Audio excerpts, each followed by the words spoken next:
Dalam nama Bapa dan Putra dan Roh Kudus. Amin.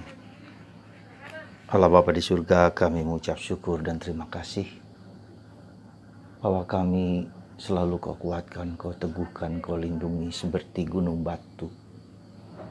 Melindungi dari kuasa-kuasa kegelapan, kuasa jahat yang sadar atau tidak sadar seringkali mempengaruhi kami. Dalam sikap-sikap kami yang kasar, yang keras kepala, yang mau menang sendiri, yang egois. Bantu kami ya Bapa untuk menyadari kuasa-Mu atas segala sesuatu.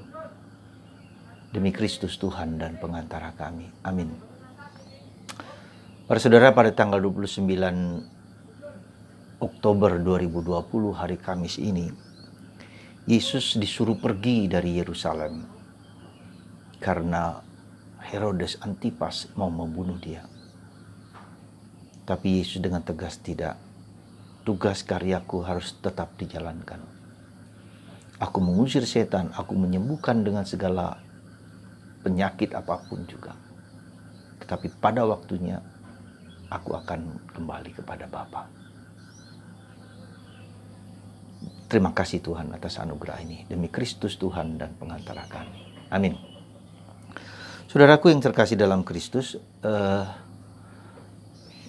pada tanggal ini, hari ini, saat ini, kita diingatkan akan kuasa kegelapan. Yesus mengatakan, aku mengusir setan setiap hari. Dan Yesus ketika mengutus para muridnya, tugas pertama adalah mengusir setan. Dan banyak orang tidak percaya bahwa setan itu ada, bahkan berpengaruh dalam diri kita. Nggak mungkin. Tapi bisa kita lihat buah-buahnya. Begitu banyak ateisme, banyak orang yang meninggalkan Kristus, meninggalkan gereja, meninggalkan agamanya. Banyak orang tidak percaya lagi kepada Tuhan. Kejahatan di mana-mana, hoaks di mana-mana, penipuan, kebohongan, kebencian di mana-mana. Apakah itu tidak buah dari si iblis yang merupakan asal dari segala penipuan, kebohongan yang kita lihat dalam kitab Kejadian? Sepertinya iblis menawarkan surga, menurut dia surga menjadi seperti Allah. Kebohongan, penipuan, ketidakjujuran. Dan itu juga ada dalam diri kita. Ya. Jadi bukan hanya orang dirasuki oleh kuasa kegelapan, tapi dipengaruhi oleh kuasa kegelapan dalam bentuk-bentuk dosa yang kita hidupi. Orang menjadi iri hati, orang menjadi serakah, orang menjadi kikir, orang menjadi cabul, orang yang menjadi sombong, ya, menjadi marah, menjadi malas. Itu semua adalah buah-buah dari si iblis. Nah, saudaraku terkasih, saya ingin mengajak Anda untuk mendengarkan bacaan pertama dari surat Paulus kepada umat di Efesus yang mengingatkan kita akan hal tersebut. Supaya kita sadar sungguh-sungguh bahwa perjuangan kita bukan hanya perjuangan melawan orang yang kelihatan, tetapi yang tidak kelihatan. Kuasa-kuasa kegelapan yang seringkali bercokol dalam diri kita, yang membuat hidup kita sial, hidup kita nestapa, ya, dengan segala kekuatan-kekuatan manapun juga. Ya, mari saya akan bacakan sebentar supaya kita menjadi sadar sungguh-sungguh apa yang dialami oleh Paulus dan dialami oleh hidup kita sehari-hari. Surat Paulus kepada umat di Efesus bab 6 ayat 10 sampai 20. Saudara-saudara, hendaklah kalian kuat dalam Tuhan, dalam kekuatan kuasa-Nya. Kenakanlah seluruh perlengkapan senjata Allah, agar kalian dapat bertahan melawan tipu muslihat iblis. Sebab perjuangan kita bukanlah melawan manusia, melainkan melawan pemerintah dan penguasa, melawan para penghulu dunia ini, dunia gelap ini, melawan roh-roh jahat di udara. Sebab itu kenakanlah seluruh perlengkapan senjata Allah, agar kalian dapat mengadakan perlawanan pada hari yang jahat itu, dan tetap berdiri sesudah menyelesaikan segala sesuatu. Jadi, berdirilah tegap, berikat pinggangkan kebenaran. berbarju zirahkan keadilan, dan kakimu berkasutkan kerelaan untuk memberitakan Injil damai sejahtera. Dalam segala keadaan pergunakanlah perisai iman, sebab dengan perisai itu kalian akan memadamkan semua panah si jahat. Terimalah ketopong keselamatan dan pedang roh, yaitu sabda Allah. Dalam segala doa dan permohonan, berdoalah setiap waktu dalam roh, dan berjaga-jagalah dalam doamu itu dengan permohonan terus-menerus untuk segala orang kudus. Berdoalah juga untuk aku, supaya tiap kali membuka mulutku, aku dikaruniai perkataan yang tepat. Berdoalah agar aku dengan berani mewartakan rahasia Injil yang kulayani sebagai utusan yang dipenjarakan.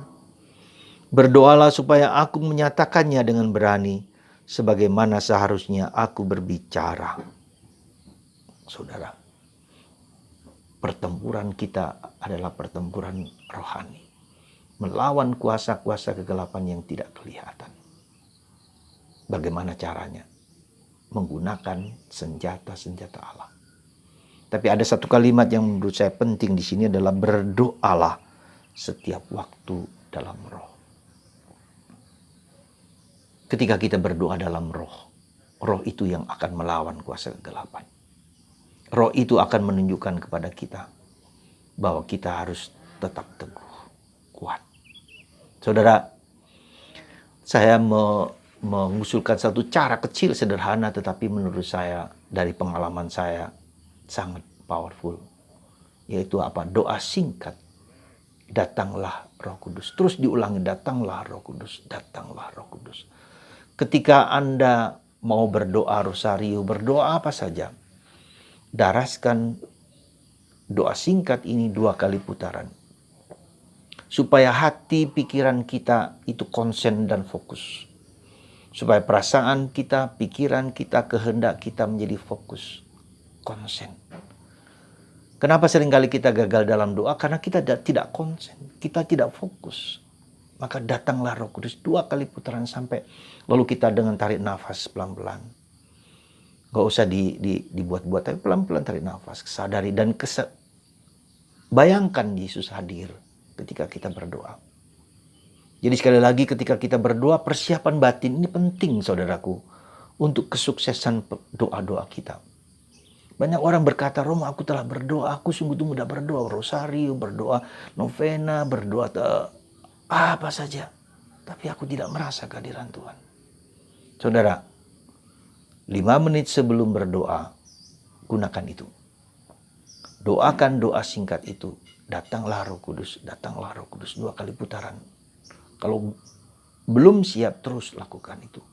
Sehingga pikiran kita menjadi fokus, perasaan kita menjadi fokus, badan kita menjadi fokus, tubuh kita menjadi fokus.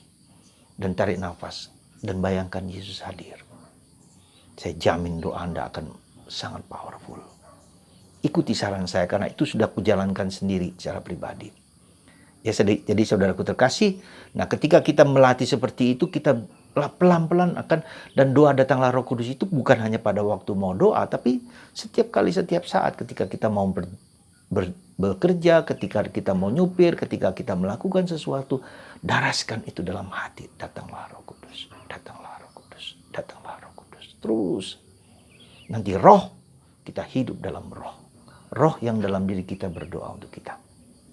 Itu yang pertama. Jadi cara simple ini jalankan. Simple aja. Jadi Anda yang ngerasa doanya berat supaya berhasil. Dan yang kedua, kita harus review setiap kali doa kita itu, saudaraku terkasih. Dengan segala doa itu kita mereview, mengulang, lihat apakah saya mengalami kehadiran Tuhan ketika berdoa atau tidak. Ya, jadi jangan hanya jangan hanya berdoa dan berdoa, tapi review apakah saya merasakan Tuhan hadir di dalam doaku. Apakah aku merasakan kehadiran Yesus dalam doaku. Ya. Itu penting supaya kita tahu dan mengalami. Ya, tahu dan mengalami Yesus hadir di dalam doa-doaku. Ya, itu yang kedua. Yang ketiga, bagi Anda yang berminat mendoakan doa pembebasan dari kuasa kegelapan, berdoa untuk gereja supaya gereja merasakan bertempur dalam kuasa-kuasa kegelapan itu. Ya, silahkan japri ke saya, dan kita bisa mendoakan itu juga untuk kita sendiri atau untuk orang-orang yang kita anggap ya kita anggap dipengaruhi oleh kuasa kegelapan. Dipengaruhi, saya mengatakan tidak hanya dikuasai, tapi dipengaruhi. Pengaruh itu apa? Orang hidup ya, dalam doa, orang menjadi keras kepala, orang menjadi tertutup, orang yang menjauh dari gereja, orang yang tidak berdoa lagi. Itu adalah kuasa-kuasa kegelapan yang mau menjauhkan manusia dari dosa, yang menjauhkan dari Allah, maksud saya. Kita doakan ya untuk orang-orang berdosa seperti ini dengan doa yang silahkan japri ke saya akan berikan doa itu. Amin. Allah Bapa di surga, berkatilah anak-anak-Mu ini yang mendengarkan doa, mendengarkan renungan ini. Semoga Engkau sendiri mengilhami, menguatkan mereka dalam hidup mereka sehari-hari. Terpujilah nama-Mu dan berkatilah mereka yang sakit, yang menderita dengan kuasa-Mu, dalam nama Bapa dan Putra dan Roh Kudus. Amin.